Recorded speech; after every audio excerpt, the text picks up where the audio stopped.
मेरे भांजे की शादी थी यहाँ पर। मेरा ट्रिप जो है 40th डे पे मैं इंडिया एंटर कर गया था। एक कंट्री नहीं, दो कंट्री नहीं, मेरे रास्ते में 19 कंट्रीज आनी थी। ये सारा कुछ आपने सोलो किया या कोई साथ में था? 100% सोलो। क्या बात है। देखिए, वैसे तो कनाडा से इंडिया आने की लगभग हर दिन 10-15 फ्लाइट चलती होंगी, लेकिन जसमीत पाजी ने डिसाइड किया कि फ्लाइट जाए तेल लेने, अपन लोग गाड़ी से चलेंगे। और ये मेरी ज़िंदगी का भी सबसे खास वीडियो है, क्योंकि मैंने पहले कभी ना फोर्ड ब्रोंको देखी थी, ना कभी उसके बारे में बात करी, और ना मैं कभी जसमीत पाजी ऐसे इंसान से मिला जो कि बाय रोड कनाडा से दिल्ली आ गए। नमस्कार, मेरा नाम मानव है, आप देख रहे हैं TV9 नेटवर्क, और तेरी गाड़ी में के इस एपिसोड में ये सबसे स्पेशल एपिसोड है। आज तक के इतिहास का सबसे बेहतरीन एपिसोड होने वाला है, क्योंकि आज हमारे साथ जसमीत पाजी हैं जो फोर्ड ब्रोंको लाए हैं फ्रॉम कनाडा। पाजी, welcome to India. Thank you very much sir, thanks a lot. पहले आप मुझे बताइए, आप फ्लाइट छोड़ के गाड़ी से क्यों आए? सर, आज तक फ्लाइट में ही आ रहा था। हाँ। मेरे को तकरीबन 12 साल हो गए कनाडा में। अच्छा। 13 बार मैं इंडिया आ चुका हूँ। तो इस बार सोचा कि चलो लेट्स ट्राई समथिंग एल्स। हालांकि ये ऐसा चीज़ नहीं है कि आज सोची और कल कर ली। इसके लिए भी थॉट प्रोसेस तकरीबन 2-2.5 साल से चल रही थी, बट एक विश्वास था कि ये चीज़ कर सकते हैं, एंड वो करके दिखा दी।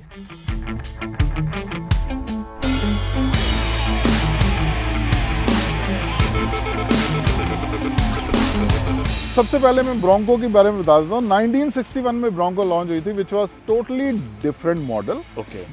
ह्यूज थी, जो हम पुरानी अमिताभ बच्चन की मूवीज़ में देखा करते थे। तो फिर उसके बाद इसको 69 में डिसकंटिन्यू कर दिया गया था, क्योंकि इसके ऊपर कुछ बैड स्टोरीज बन चुकी थी इन अमेरिका। अच्छा। But then again they launch this back in 2021। तो ये फोर्ड ब्रोंको इस 2.7 लीटर इकोबूस्ट इंजन है। ओके। 2.7 लीटर कहने को है 2798 सीसी का इंजन है। ये सीसी का इंजन चूज करने के लिए भी एक स्टोरी है, वो मैं आपको बाद में बताऊंगा। बट द थिंग इज, ये American cars are most underrated. ये चूज करने के लिए एक ही रीज़न था कि इसको भी अपलिफ्ट मिले, मेरे को भी अपलिफ्ट मिले, और मैं पिछले 10 सालों से फोर्ड ही चला रहा हूँ, अमेरिकन ब्रांड्स ही चला रहा हूँ। मेरे को इनके ऊपर पूरा भरोसा है। तो काफी स्टडी गाड़ी है, बहुत स्टडी गाड़ी है। कॉन्फिडेंस था कि मैं इसको लंबे रूट पे ले जाऊंगा। एग्जैक्टली। कब ली थी आपने ये मैंने 2022 में ली थी। 2022 में? बड़ी जी, 1 साल पहले ली। और कितने की पड़ी थी? इंडियन करेंसी में कई बार हंसी निकल जाती है, क्योंकि इंडियन करेंसी में सिर्फ 45 लाख की है। इंडिया में फॉर्च्यूनर 50 लाख रुपए की मिल रही है, बट ये अगर इंपोर्ट होगी तो करोड़ रुपए की हो जाए। हाँ जी, एग्जैक्टली। तो आई थिंक कि फोर्ड को आना चाहिए और इस गाड़ी को लेकर आओ यार, यहाँ पे बनाओ, हम भी तो इसके दीवाने हो जाए। अच्छा, मैं ग्रिल भी देख रहा हूँ, तो पियानो फिनिश में ग्रिल है जी, और इसके अंदर एक वो विंटेज लुक है, जो राउंड हेडलैम्प्स वगैरह हैं जी, वो एक विंटेज लुक इसके अंदर आता है। टायर्स मैंने सिर्फ इस कार के अंदर जो चेंजेस कराए हैं वो टायर्स कराए थे। These are not stock tyre, this is आफ्टर मार्केट। ये ऑल ट्रेन टायर्स मैंने इसी ट्रिप के लिए चूज़ करे हैं, क्योंकि मेरे को पता था रास्ते में कहाँ पे मैंने ऑफ रोडिंग कर दी है और कहाँ पे सैंड ड्यून्स में जाना है मेरे को। तो ये टायर्स पे मेरे को पूरा भरोसा था, क्योंकि क्यूमो वहाँ पे बहुत फेमस है। अच्छा, अब ये देखो जी, साइड प्रोफाइल, जो पाजी की गाड़ी का साइड प्रोफाइल है, यहाँ लगा हुआ है वर्ल्ड मैप। बड़ा ही अच्छी बात है कि आपने एकदम डिटेलिंग के साथ ही कौन सी लाइन क्या बोलती है। रेड लाइन बाय रोड है, बाय क्रूज है, बाय ट्रेन है। पाजी मैप बताओ, यही आपकी जर्नी भी है जी। तो आप यहाँ पे देख रहे हैं कैनेडियन मैप है। यहाँ पे टोरंटो के पास छोटा सा शहर है ब्रैम्पटन, मैं वहाँ पर रहता हूँ। हाँ, ब्रैम्पटन बड़ा फेमस शहर है भाई, छोटा नहीं है।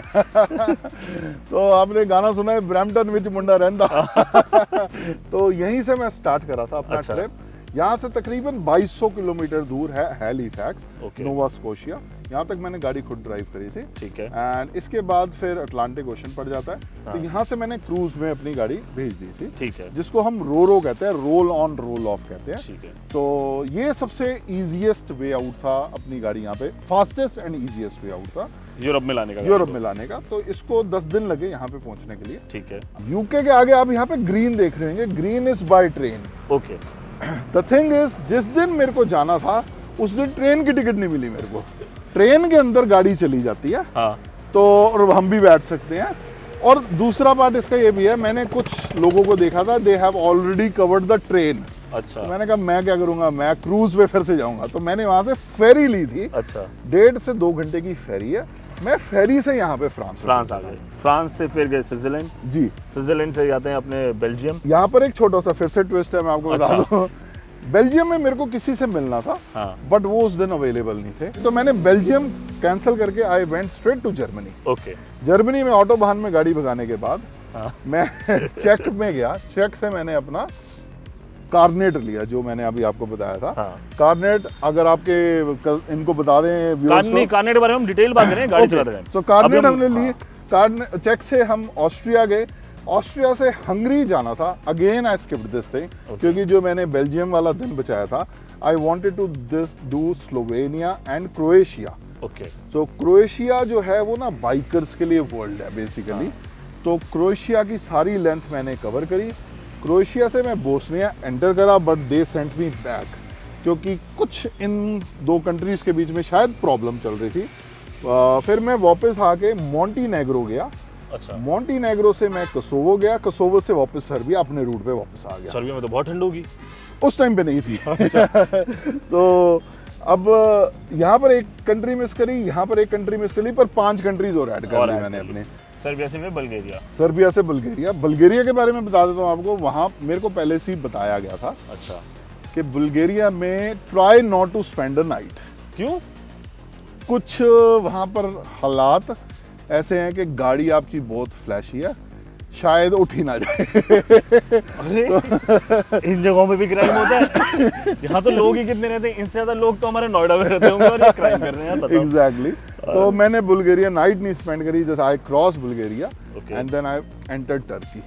वाह, और ये पूरा आपने टर्की पार किया? टर्की मैंने 4-5-6 दिन अच्छे से लगाए, अपनी जगहें देखी, सब कुछ पार करते करते then I entered Iran. Okay, यहाँ से फिर आप गए हमारे पड़ोसी मुल्क अब पाकिस्तान या और पाकिस्तान से फिर हिंदुस्तान, फिर इंडिया आ गया। बहुत ही शानदार रूट है। इस सारे रूट के बारे में और ज़्यादा बातचीत करेंगे हम, पहले अभी गाड़ी को और थोड़ा सा निहार लेने दो। पाजी इसको लेके फिर कनाडा चले जाएंगे, हमें मौका नहीं मिलेगा। आओ आओ, गाड़ी के पिछले हिस्से की तरफ चलते हैं। और पीछे से एक टिपिकल जीप लुक है इसका, और कॉशन लेफ्ट हैंड ड्राइव। जी सर, लेफ्ट हैंड ड्राइव चलाने में आपको इंडिया में प्रॉब्लम नहीं हो रही? बिल्कुल भी नहीं हो रही, क्योंकि सबसे पहली बात, सीख के तो मैं यहीं से गया हुआ था गाड़ी चलाने। लेफ्ट हैंड ड्राइव में इसलिए प्रॉब्लम नहीं आ रही क्योंकि यहाँ पर हर कोई राइट लेन में चला रहा है जो कि लेफ्ट में चलाना चाहिए। तो मेरे को लेफ्ट लेन खाली मिलती है, मैं लेफ्ट से ही देख के आगे निकल जाता हूँ। चूंकि हमारे देश में लोग सही से ट्रैफिक रूल्स फॉलो नहीं कर रहे, तो पाजी के लिए आसान हो गया, वो जितना उल्टा कर रहे हैं उनके लिए सीधा हो जा रहा है। एग्जैक्टली। तो कुछ इस तरह से दिखती है बाहर से ब्रोंको। आइए अब अंदर चलते हैं गाड़ी को और अंदर देखते हैं अंदर क्या कुछ है।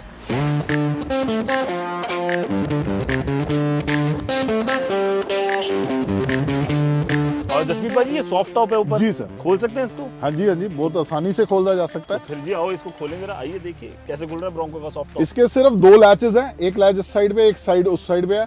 एक लैच आप खोलिए, मेरे को देख के आपको पता चलेगा कितना इजी है। दैट्स इट, बस ये लो जी। ओहो, क्या ही बेहतरीन हो गया ये तो। इस मौसम में तो और भी ज्यादा शानदार लग रही है गाड़ी। अंदर बैठे जरा, मुझे ना पुराने जेसीबी के गानों की याद आ गई जो पहले जेसीबी के गाने आए करते थे। बिल्कुल वो तो हमर वाली फीलिंग और इस तरह की ही बड़ी 20 कार्स। तो अब बारी है ब्रोंको की सवारी की, रूफ ओपन करके इतने सुहाने मौसम में। पाजी, अब अपने सफर के बारे में बताइए। पहली बार ये शुरुआत कहाँ से हुआ, कैसे थॉट आया, स्टेप बाय स्टेप मुझे जानना है, और ताकि जो लोग हमें देख रहे हैं अगर कोई प्लान बनाना चाहे तो कैसे प्लान करे। तो सर शुरुआत ऐसी इतनी तेज बरसात हो गई, लग रहा है रूफ लगानी पड़ेगी। आज बरसात में ही मौसम बना लेते हैं ऐसा, सॉफ्ट टॉप के मजे लेके। तो शुरुआत ऐसे हुई, फर्स्ट कोविड की वेव आई ना, जिसमें बहुत लोगों ने, बेचारों ने अपनी मतलब जान गंवाई। उस टाइम पे ना एक सेल्फ रियलाइजेशन आई, क्योंकि मैं भी फैमिली से दूर था, वहाँ पर था। यहाँ पर मेरी मदर, मेरे ब्रदर सारे यहाँ पर थे। तो एक सेल्फ रियलाइजेशन आई कि यार like life is today basically ना, इतनी सी ही जिंदगी है, it's just today, there is no tomorrow. उस टाइम पे मेरा जो पुराना पैशन था ड्राइविंग का, जो कि कहीं ना कहीं दब रहा था, मैंने उसको रिवाइव करना शुरू करा, and I made this plan. ये कैसे हुआ, पूरा पेपर वर्क से बात शुरू करें? जी सर, सबसे पहले तो अपना तो पता था कि भाई पासपोर्ट होता है, वीजा लगता है, हम फ्लाई करते हैं और एक जगह पे पहुंच जाते हैं। हाँ। सबसे पहले दिमाग में आया कि गाड़ी कैसे जाएगी। ठीक है। गाड़ी जाने के लिए, क्योंकि एक कंट्री नहीं, 2 कंट्री नहीं, मेरे रास्ते में 19 कंट्रीज आनी थी, तो हर जगह से बात करनी, इंफॉर्मेशन लेनी। तब मेरे को एक चीज सामने पता चली कि कार्नेट नाम का एक बेसिकली कार्स का पासपोर्ट होता है, वो अप्लाई करना पड़ेगा। अच्छा, तो अगर आपको अपनी गाड़ी, आप फॉर एग्जांपल इंडिया में रजिस्टर्ड है, हाँ, उसे दुबई में चलाना है, तो जी। आपको कार्नेट लेना पड़ेगा, जी। वो गाड़ी का पासपोर्ट हो जाएगा। हाँ जी। और उसकी वैलिडिटी 6 महीने होती है। Depending on country to country होती है। और आप कार्नेट आप 6 महीने का भी ले सकते हैं, 3 महीने का भी ले सकते हैं, 1 साल का भी ले सकते हैं। और उस कंट्री में कितने टाइम के लिए रख सकते हैं, वो उस कंट्री ने डिसाइड करा होता है। अच्छा। तो जैसे मैं इंडिया में हूँ, अभी इंडिया में मेरे को ये कार 6 महीने रखनी अलाउड है, बट मेरे कार्नेट की वैलिडिटी 1 साल है। अच्छा, तो आपका वो जो ओवरऑल जो पासपोर्ट है वो 1 साल 1 साल तक। तो अलग अलग कंट्रीज उसमें ऑलरेडी मेंशन मेंशन्ड है। या ओके, तो काइंड ऑफ गाड़ी का भी वीजा लगा है, एग्जैक्टली, गाड़ी का भी पासपोर्ट बना है, एग्जैक्टली, और आप उसको चला सकते हैं। तो जी ये सर। तो गाड़ी की लीगल प्रोसीजर की बात जी। हो गई। आपने इतनी सारी कंट्रियों का वीजा कैसे अरेंज करा? सर एक कैनेडियन, आपने अभी मैंने बताया मैं कैनेडियन पासपोर्ट होल्डर हो चुका हूँ। उसका एक आपको बेनिफिट मिल जाता है कि आपको यूरोप के लिए मेरे को किसी वीजा के लिए जरूरत नहीं थी। ठीक है। तो काफी तो कंट्रीज मेरी यूरोप में ही आ जाती हैं। 40 दिन में आपने दुनिया लगभग घूम ली।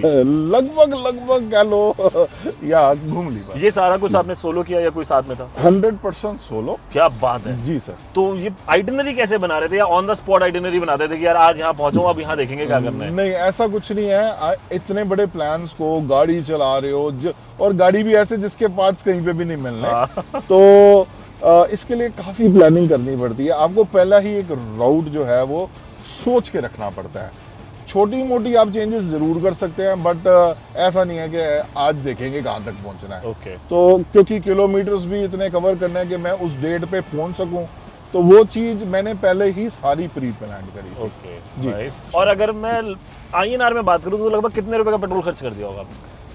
ये इंटरेस्टिंग सवाल है। अगर आपको कनाडा से दिल्ली आना है तो कितने रुपए का पेट्रोल खर्च होगा? तो मैं आपको एक छोटी सी जस्ट वैसे बात बता दूं, कई लोग मेरे को मैसेजेस में डाल रहे हैं हाँ। कि इतने 1000 किलोमीटर चलाई, इतने की एवरेज है, हाँ। तो 2 लाख का 2.5 लाख का पेट्रोल लग जाएगा। हाँ। 98 रुपीज का पेट्रोल चल रहा। तो मैं बताना चाहता हूँ 98 रुपीज का इंडिया में है, तकरीबन 100 रुपए का ही कनाडा में है। अच्छा। पर यूरोप में 230 रुपए लीटर भी है।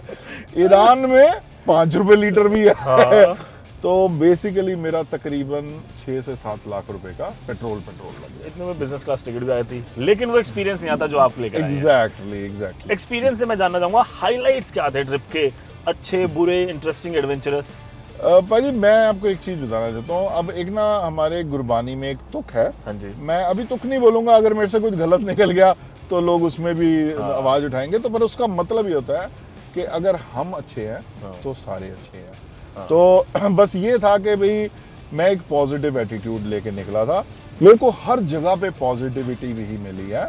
बट अगर आप डेस्टिनेशंस की बात करें तो हर डेस्टिनेशन एक अपने में ही अलग एक्सपीरियंस। फिर भी 4-5 मैं एक्सपीरियंसेस जानना चाहूंगा, शॉर्ट एंड क्रिस्प। या तो फिर मैं अगर आपको बताऊं कि मेरा बड़ा अच्छा ड्रीम था मेरे को कि ऐसे ही रूफ खोल के मैं आईफिल टावर देखूं बीच में से। वो दिखा। क्या बात है। आईफिल टावर के जस्ट नीचे खड़े होके मैंने फोटो भी की थी, इसके अंदर से ऐसे बैठ के, एंड वो आपको मेरे इंस्टाग्राम पेज पे भी दिखेगी।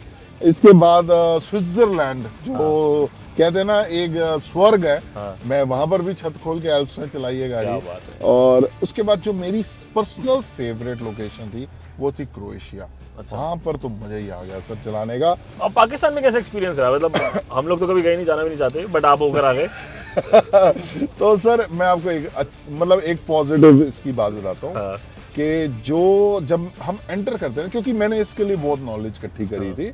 जब हम ईरान से पाकिस्तान के लिए एंटर करते हैं तो बलूचिस्तान एरिया आता है। हाँ। वहां पर काफी सिक्योरिटी बड़ा खूबसूरत इलाका है, मैंने सुना बलूचिस्तान। सैंड्स, माउंटेन्स, अगर आप उस नजर से देखोगे ना हाँ, तो हाँ। बहुत नेचुरल ब्यूटी बहुत है बलूचिस्तान में। बहुत है सर उधर। ऐसी पहाड़ियां आती हैं, ऐसी मतलब आप सोच भी नहीं सकते। You will fail in love वहां पे ना। और ओवरऑल सबसे बड़ा हाई क्या था? मतलब कोई एक चीज जिस पे आपको लगा हो कि यस मैंने कर दिखाया।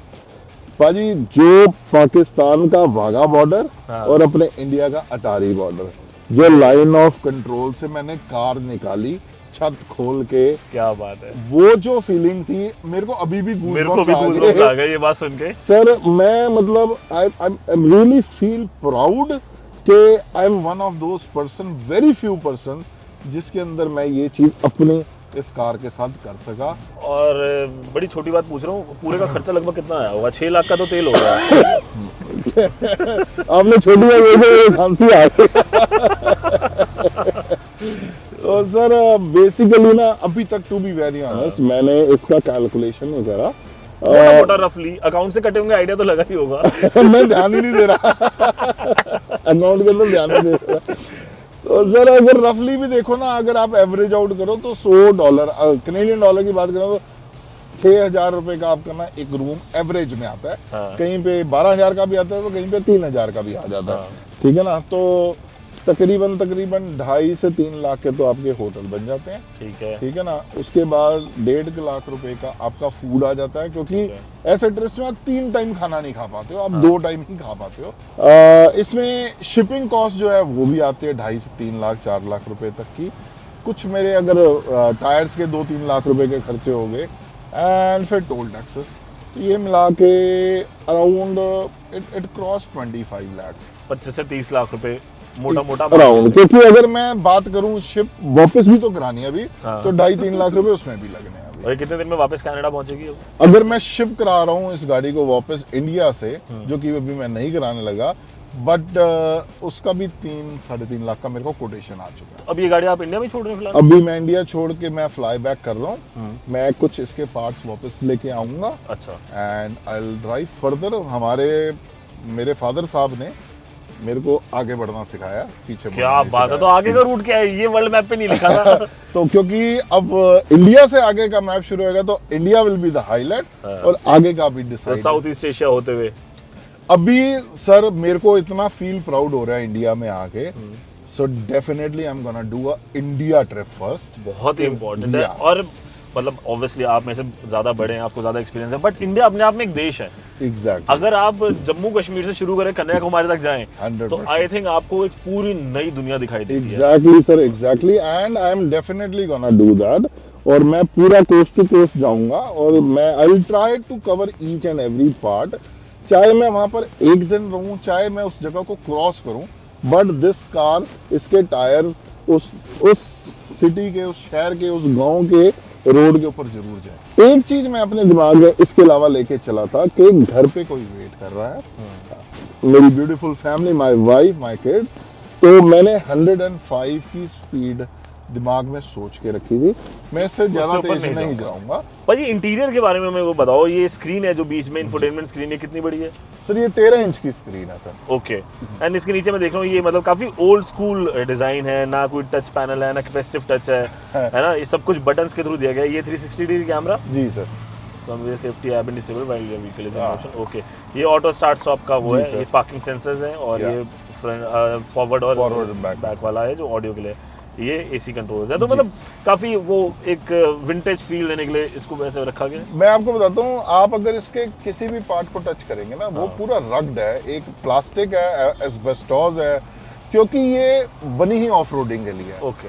ऑफ रोडिंग में अगर टच पैनल्स में लेके गया और उसमें मिट्टी डल गई तो मेरे सारे कंट्रोल्स भी खराब हो जाने हैं। ओके। इस करके ये कुछ भी आप टच करके देखो ना, सब रबड़ का बना हुआ है, रबड़ से इन्होंने बनाया ताकि हुआ है, पानी भी जाए तो ताकि पानी भी जाए तो कोई प्रॉब्लम नहीं है। ओके। एग्जैक्टली उस हिसाब से बनी है। पाजी जाते जाते कुछ की पॉइंटर्स जो लोग इस तरह का एडवेंचर ट्रिप प्लान करना चाहते हैं, या जिनकी एस्पिरेशन है, मतलब आपसे बात करके मेरी भी एस्पिरेशन होगी। आई थिंक मैं भी अब एक आरडी शुरू कराऊंगा, डिपॉजिट शुरू कराऊंगा, ताकि मैं इस ट्रिप के ऊपर जा पाऊँ। उनको आप क्या सजेशन देंगे 4-5 पॉइंट में, 4-5 पॉइंट के अंदर? सर मैं एक चीज बताता हूँ, चाहे आप जिस मर्जी एज पे करें, जब कंफर्टेबल हो, किसी को परेशानी ना हो, तब ऐसे पैशंस करने चाहिए, बट अपने पैशन को कभी भी दबने ना दें।